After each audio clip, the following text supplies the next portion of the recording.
கர்த்தருக்கு ஸ்தோத்திரம். இன்றைய வசனம் யோவான் 1:34. இவரே தேவனுடைய குமாரன். யோவான் 1:34. இவரே தேவனுடைய குமாரன். யார் இங்கே சொல்கிறாங்கன்னா ஏசப்பாவை சொல்கிறாங்க. ஏசப்பா தான் தேவனுடைய குமாரன். வேதத்தில் வசனம் இருக்குது. ஆமென். அவர் தான் எல்லாமே. அப்போ நீங்கள் நினைக்கலாம், அப்போ ஏன் அவர் பூமிக்கு வந்தார்? ஏன் அவ்வளோ கஷ்டப்பட்டார்? அவர் நினச்சிருந்தா எல்லாமே மாற்றிருக்கலாமே. ஆமாம், அவர் நினச்சிருந்தா எல்லாமே மாறி இருக்கும்.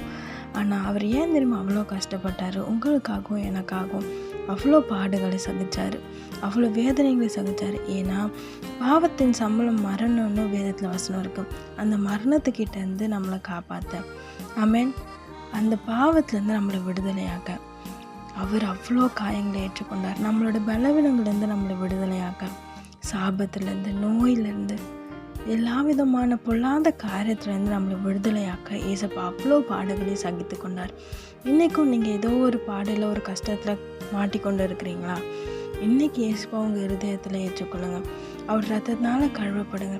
அவர் உங்கள் ரட்சகரை ஏற்றுக்கொள்ளுங்க.